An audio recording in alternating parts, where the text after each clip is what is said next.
Good morning students. बेटा हम 12th class में 5th चैप्टर कर रहे थे डिफरेंशिएशन, जिसमें हम 7 एक्सरसाइज कर चुके हैं। आज हम करेंगे इसकी 8th एक्सरसाइज, जिसमें है रोल्स थ्योरम।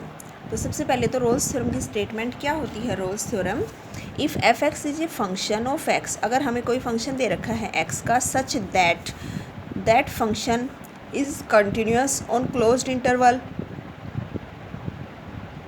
दे रखा है आपको, कोई एक्स का कोई इंटरवल दे रखा है, तो हमारा वो फंक्शन उस क्लोज इंटरवल के अंदर कंटिन्यूस होना चाहिए। And function is derivable on open interval, हमारा इंटरवल जो होगा ओपन, उस ओपन इंटरवल में फंक्शन डेरिवेबल होना चाहिए। और साथ में f a and equal to F b होना चाहिए। एफ ए किसके इक्वल होना चाहिए, एफ बी के इक्वल होना चाहिए। अगर ये तीनों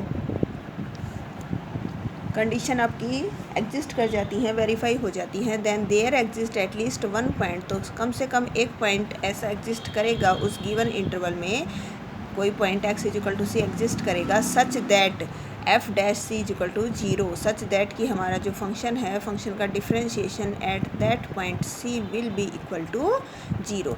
अगर तीनों में से कोई भी एक कंडीशन वेरीफाई नहीं होती है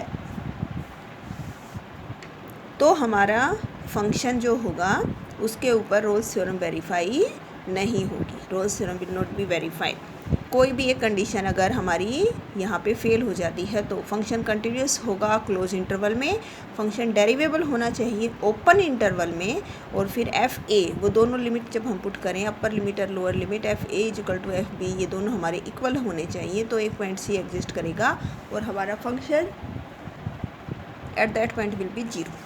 ज्योमेट्रिकली रोल्स थ्योरम का क्या मतलब होता है। रोल्स थ्योरम आपको क्या बताती है। Geometrically this Rolle's theorem assets that, इससे क्या पता चलता है, ये थ्योरम आपको क्या बताती है, that there exist at least one point between X is equal to A and X is equal to B. जो आपको दो ये वैल्यूज़ दे रखी हैं, इंटरवल जो दे रखा है, उस इंटरवल के बीच में कम से कम एक पॉइंट ऐसा एग्जिस्ट करेगा at which tangent to the curve is parallel to X axis. जो भी आपको कर्व दे रखी है y is equal to F X type की, तो उस कर्व के ऊपर there exist at least one point in this interval at which that tangent to the curve is, कि उस पॉइंट से अगर हम कोई कर्व है, उस पॉइंट से अगर हम क्या डालें, टेंजेंट डालें, तो वो टेंजेंट आपकी क्या होनी चाहिए, एक्स एक्सिस के पैरेलल होनी चाहिए। उस पॉइंट सी जो होगा, उस पॉइंट के ऊपर आपका differentiation will be equal to zero, F dash C is equal to zero. देखिए वेरीफाई कैसे करने हैं, क्वेश्चंस सिंपल हैं इसके। जैसे ये क्वेश्चन दे रखा है 5.8 एक्सरसाइज का फर्स्ट क्वेश्चन है, जिसमें हमें दिया है F x is equal to X square plus 2x minus 8। ये आपका इंटरवल है -4 से 2, ये आपकी ए और बी की जगह वैल्यूज़ दे रखी है -4 2। हमें रोल्स थ्योरम वेरीफाई करनी है, तो रोल्स थ्योरम वेरीफाई करने के लिए आपको वो तीन कंडीशन वेरीफाई करनी है। सबसे पहली कंडीशन तो क्या थी कि हमारा फंक्शन कॉन्टीन्यूस होना चाहिए ओपन इंटरवल के अंदर। तो अब देखिए ये एफ एक्स कैसा फंक्शन है, पोलिनोमियल फंक्शन है। कैसा है, पोलिनोमियल फंक्शन है। और हमने पीछे पढ़ा है पोलिनोमियल फंक्शन है, तो पोलिनोमियल फंक्शन तो कंटिन्यूस होते हैं, तो एफ एक्स आपका क्या हो जाएगा, कंटिन्यूस हो जाएगा। कहाँ पे, क्लोज इंटरवल में कंटिन्यूस होना चाहिए, क्लोज इंटरवल में। और जो पोलिनोमियल फंक्शन होते हैं ना, वो एवरीवेयर कंटिन्यूस होते हैं, सब जगह कंटिन्यूस होते हैं। तो यहाँ पे हमारा पोलिनोमियल फंक्शन दे रखा है, तो ये कंटिन्यूस होगा एट एवरी रियल नंबर, तो इस इंटरवल में भी कंटिन्यूस हो जाएगा। सेकंड, फिर हमें डिफरेंशिएशन, तो डिफरेंशिएशन निकाल लीजिए। इसका डिफरेंशिएशन निकालेंगे, एफ डैश एक्स निकालेंगे, तो एक्स स्क्वायर का डिफरेंशिएशन, एक्स की पावर 2 है, पावर आगे एंड पावर में से 1 लेस हो गया, प्लस 2 एक्स का करेंगे तो प्लस 2 एक्स का डिफरेंशिएशन 1 हो जाएगा, और प्लस 8, ये आ गया आपका 2x प्लस 2। और कोई भी फंक्शन डेरिवेबल होने का मतलब ये होता है कि जो वो आपका फंक्शन है वो उस इंटरवल में एग्जिस्ट करना चाहिए। तो ये जो आपका एफ डैश एक्स है, ये एफ डैश एक्स आपका एग्जिस्ट करेगा, x belongs to this open interval. Derivable दिखाना होता है ओपन इंटरवल में, और कॉन्टीन्यूस दिखाना होता है आपको क्लोज इंटरवल में। तो ये जो आपका डिफरेंशिएशन है ना, ये इस इंटरवल के अंदर एग्जिस्ट करना चाहिए। एग्जिस्ट का मतलब इसकी फाइनाइट, डेफिनेट और रियल वैल्यू आनी चाहिए, इनफाइनाइट फॉर्म नहीं आनी चाहिए, कोई इनडेफिनेट फॉर्म नहीं आनी चाहिए जिससे कि हमें वैल्यू ना पता हो। तो यहाँ पे ये फंक्शन हमारा एग्जिस्ट कर रहा है, तो यहाँ पे आपका फंक्शन क्या हो जाएगा, डेरिवेबल भी हो जाएगा। कहाँ पे, ओपन इंटरवल में, क्योंकि -4 और 2 के बीच में कोई भी वैल्यू पुट करेंगे तो फंक्शन की डिफरेंशिएशन की वैल्यू एग्जिस्ट करेगी। थर्ड पॉइंट ये था, फिर बता रही हूँ, कंटिन्यूस क्लोज में, डेरिवेबल ओपन में। थर्ड ये था कि उस फंक्शन में वो दोनों वैल्यू पुट कर देते हैं, f(a) पुट करते हैं, f(b) पुट करते हैं। तो हम दोनों वैल्यू पुट कर देते हैं, माइनस का 4 पुट करके निकालते हैं।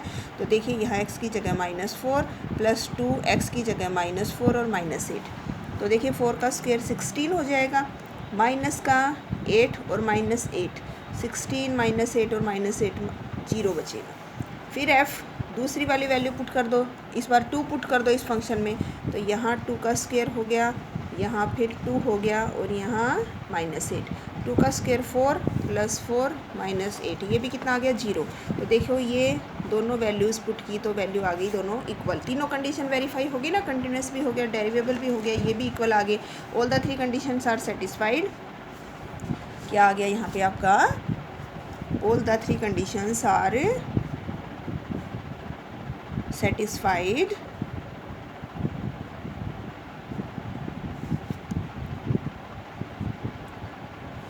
तो क्या होगा, एक पॉइंट एग्जिस्ट करेगा, देयर एग्जिस्ट एटलीस्ट 1 पॉइंट, कोई एक पॉइंट हमारा एग्जिस्ट करेगा जिसको हम क्या मान लेते हैं C, और वो पॉइंट जो C है वो उस इंटरवल के अंदर ही एग्जिस्ट करेगा जो आपको इंटरवल दे रखा है। और याद रखना इंटरवल ये आपको क्लोज भी दे देगा, क्लोज इंटरवल भी दे देगा, तो भी आपका वो जो पॉइंट होगा ना वो किस इंटरवल में लाई करना चाहिए, ओपन इंटरवल में। मतलब उसकी वैल्यू -4 नहीं हो सकती, 2 नहीं हो सकती, -4 और 2 के बीच में कोई एक वैल्यू आएगी C की, x की कोई एक वैल्यू एग्जिस्ट करेगी जहाँ पे सच दैट, जहाँ पे आपका डिफरेंशिएशन कितना होगा 0। तो निकाल के और देख लीजिए, देखिए f'(c) 0, f'(x) आपने देखिए डिफरेंशिएशन निकाला था, कितना आया था 2x + 2। आपने f'(x) डिफरेंशिएशन निकाला 2x + 2, यहाँ पे x था, हमें अब यहाँ पे क्या पुट करना है C, तो इसमें पुट करेंगे जब आप तो 2c + 2 हो जाएगा। यहाँ से वो C की वैल्यू निकाल के भी दिखानी होती है। तो जो डिफरेंशिएशन है, डिफरेंशिएशन में जहाँ x हो, x की जगह C पुट कर दीजिए और फिर C की वैल्यू निकालेंगे। देखिए प्लस का 2 है, राइट हैंड साइड में जाके -2 हो जाएगा और फिर ये 2 मल्टीप्लाई में है, ये भी डिवाइड में, तो कितनी आई वैल्यू -1। और ये वैल्यू आई आपकी देखिए इसी इंटरवल के बीच में, -4 और 2 के बीच में ही लाई करती है आपकी वैल्यू -1। तो आपको लास्ट में लिखना है हैंस रोल्स थ्योरम वेरीफाइड। आपकी थ्योरम क्या हो गई, वेरीफाई हो गई। क्लियर है। कंटिन्यूस दिखाना है क्लोज इंटरवल में, डेरिवेबल होना चाहिए ओपन इंटरवल में, दोनों लिमिट जो वैल्यू दे रखी है इंटरवल की वो पुट करने पर वो दोनों इक्वल आनी चाहिए। तो आपकी तीनों कंडीशन वेरीफाई हो गई। तो फिर उस इंटरवल में, ओपन इंटरवल में एक पॉइंट लाई करेगा C, जहाँ पे हमारा डिफरेंशिएशन 0 होगा। तो डिफरेंशिएशन में x की जगह C पुट कर दीजिए और फिर 0 के इक्वल पुट करके C निकाल के आप वेरीफाई करवा लीजिए कि वो पॉइंट आपका उसी इंटरवल में लाई करना चाहिए। ये नहीं हो सकता, ये नहीं हो सकता, इनके बीच की कोई वैल्यू होगी। अगर वो वैल्यू आ जाती है then your theorem is verified. Second question का देखिए, ये फर्स्ट पार्ट है जिसमें हमें फंक्शन दे रखा है। ये ग्रेटेस्ट इंटीजर फंक्शन होता है, आपको पीछे भी बताया जा चुका है। ग्रेटेस्ट इंटीजर का मतलब अगर इसमें 1.2 है तो 1.2 किस किस के बीच में लाई करता है, 1 और 2 के बीच में आता है। 1 और 2 जो होते हैं उन दोनों के बीच में लाई करता है 1.2। तो इसकी वैल्यू कितनी आएगी 1, स्मॉलर वाली वैल्यू आ जाती है इसकी। तो ग्रेटेस्ट इंटीजर फंक्शन, और हम पीछे कंटिन्यूटी जो किया है हमने, कंटिन्यूटी में हम पढ़ चुके हैं कि जो आपका ग्रेटेस्ट इंटीजर फंक्शन होता है वो ना तो कॉन्टीन्यूस होता है और ना डेरिवेबल होता है। और इंटीजर्स मतलब 5, 6, 7, 8, 9 इनके ऊपर ये फंक्शन ना तो कॉन्टीन्यूस होगा और ना ही डेरिवेबल होगा। जैसे सबसे पहली जो कंडीशन होती है इसकी वो होती है कंटिन्यूटी की। तो यहाँ पे देखिए ये हमारा है, कंटिन्यूटी चेक करनी है हमें इसकी। तो इसके बीच में कोई एक पॉइंट मान लीजिए, हम मान लीजिए हम x को ले लेते हैं 6 ले लीजिए, इसके बीच में वैल्यू लेनी है, कोई एक वैल्यू 6 लेनी है। अब लेफ्ट हैंड लिमिट कैसे निकालते थे, limit x tends to 6 minus, फिर यहाँ पे फंक्शन, तो limit x tends to 6 minus और फंक्शन पुट कर दीजिए। फिर 6 माइनस है तो फिर हम पुट करेंगे x की जगह क्या 6 माइनस h, फिर हमारी लिमिट h टेंड्स टू 0 हो जाएगा, x की जगह आप पुट करेंगे 6 माइनस h। अब देखिए 6 माइनस, यहाँ पर देखिए इंटीजर्स 6 माइनस, और यहाँ पे एच डायरेक्ट पुट मत कर देना, 0। 6 है और 6 माइनस 6 में से कुछ माइनस अगर आप करते हैं तो 6 से छोटा हो जाएगा, और 6 से छोटा कोई नंबर आएगा तो वो यहाँ पे आएगा ना, मतलब वो किस किस के बीच में आएगा, 5 और 6 के बीच में। तो आपकी वैल्यू कौन सी आएगी फिर यहाँ पे, ग्रेटेस्ट इंटीजर की वैल्यू आएगी 5। फिर जब आप राइट हैंड लिमिट निकालोगे तो limit x tends to 6 plus, और ये आपका फंक्शन पुट करेंगे। फिर यहाँ हम पुट करेंगे x की जगह 6 प्लस h, तो देखिए ये हो गई लिमिट h टेंड्स टू 0। जब आप यहाँ पुट करेंगे 6 प्लस h, अब यहाँ फिर h 0 पुट मत कर देना, 6 प्लस का मतलब हो गया 6 से बड़ा, 6 से बड़ा कोई नंबर आएगा तो वो यहाँ आएगा, मतलब 6 और 7 के बीच में। तो छोटी वैल्यू 6 और 7 के बीच में, तो 6 और 7 में से छोटा 6 है ना, तो यहाँ पे ये आंसर देगा 6। तो देखिए left hand limit, right hand limit, left hand limit not equal to right hand limit. तो हमारा जो फंक्शन है वो फंक्शन आपका is not continuous in closed interval. Function हमारा इस इंटरवल में कंटिन्यूअस नहीं हुआ। अगर आपका फंक्शन कंटिन्यूअस नहीं है तो कंटिन्यूटी वाली कंडीशन आपकी नॉट सेटिस्फाई नहीं हुई, तो इसका मतलब आपकी Rolle's theorem is not applicable, apply ही नहीं कर सकते आप। आगे आपको ना डेरिवेबिलिटी चेक करनी, क्योंकि अगर डेरिवेबल है तो भी कोई फ़ायदा नहीं। थर्ड कंडीशन जो होती है F A is equal to F B वाली, वो अप्लाई करने से भी कोई फ़ायदा नहीं। एक कंडीशन फेल हो जाती है तो आगे चाहे सारा वेरीफाई कर दो आप, कोई फ़ायदा नहीं है, क्योंकि रोल्स थ्योरम अप्लाई ही नहीं होगी। और याद रखना ग्रेटेस्ट इंटीजर फंक्शन जो होता है वो इंटीजर्स के ऊपर, पॉजिटिव नेगेटिव सभी इंटीजर्स के ऊपर, ना तो वो कंटिन्यूस होता है और ना ही वो डेरिवेबल होता है। इसका सेकंड पार्ट आपको अपने आप करना है, उसमें भी ग्रेटेस्ट इंटीजर वाला ही फंक्शन दे रखा है, तो उसमें भी आप उस इंटरवल के बीच का कोई एक, जैसे यहाँ 5 और 9 के बीच में 6 लिया था, वैसे ही उस इंटरवल में आपको -2 और 2 दे रखा है, तो -2 और 2 के बीच में कोई भी वैल्यू 1 ले सकते हैं, 0 ले सकते हैं, उस पर लेफ्ट हैंड लिमिट और राइट हैंड लिमिट ऐसे ही निकाल दीजिए, वो नॉट इक्वल टू आ जाएंगे। थर्ड जो पार्ट दे रखा है इसका, थर्ड पार्ट में फंक्शन दे रखा है आपको x² -1 और इंटरवल दे रखा है यहाँ पे 1 और 2 का। तो देखिए कंटिन्यूटी चेक करेंगे सबसे पहले कंटिन्यूटी। तो f(x) इज़ कैसा फंक्शन है, पोलिनोमियल फंक्शन है, x² -1 पोलिनोमियल फंक्शन है। पोलिनोमियल फंक्शन तो सब जगह कंटिन्यूस होता है, तो हमारे ये फंक्शन कंटिन्यूस हो जाएगा क्लोज इंटरवल में। सेकंड चीज़ होती है डिफरेंशिएशन निकालना, तो डिफरेंशिएशन निकालो, f(x) निकालो, इसका x की पावर 2 का डिफरेंशिएशन, पावर आगे पावर में से 1 लेस, 1 का 0। तो ये फंक्शन कैसा है, एग्जिस्ट कर रहा है ना, f(x) एग्जिस्ट कर रहा है आपका ओपन इंटरवल में। एग्जिस्ट करने का मतलब इस इंटरवल के बीच की कोई भी वैल्यू अगर आप यहाँ x की जगह पुट करते हैं, कुछ भी पुट कर लीजिए, इन दोनों के बीच का कोई भी नंबर अगर आप यहाँ पुट करते हैं तो फंक्शन हमारा फाइनाइट और डेफिनेट वैल्यू देगा, एग्जिस्ट करेगा। तो इसका मतलब डिफरेंशिएशन, ये जो फंक्शन है ये डेरिवेबल भी है ओपन इंटरवल में। थर्ड कंडीशन ये थी कि ये जो दोनों पॉइंट दे रखे हैं ये इसमें पुट करते हैं, पहले 1 पुट करेंगे, x की जगह 1 पुट कीजिए, कितना आया 0। फिर दूसरा पॉइंट पुट करते हैं 2, तो यहाँ 2 पुट कीजिए, 2 का स्क्वायर -1, तो ये तो 4 -1 कितना आ गया 3। देखिए f1 not equal to f2, ये दोनों इक्वल नहीं आए, जबकि हमारी थर्ड कंडीशन ये थी कि fa और fb इक्वल आने चाहिए, लेकिन यहाँ पे ये इक्वल नहीं आए, थर्ड कंडीशन आपकी वेरीफाई नहीं हुई। तो इसीलिए हैंस यहाँ पे भी आपकी Rolle's theorem is not applicable, यहाँ भी आपकी रोल्स थ्योरम अप्लाई नहीं होगी। क्लियर है। ये थर्ड जो क्वेश्चन है उसमें हमें फंक्शन दे रखा है -5, ये जो आपका इंटरवल दे रखा है ये हमें x वैल्यू दे रखी है, कहाँ से कहाँ तक लाई करेगी, -5 से 5, ये इंटरवल दे रखा है आपका, a और b जो वैल्यू होती हैं वो हैं ये।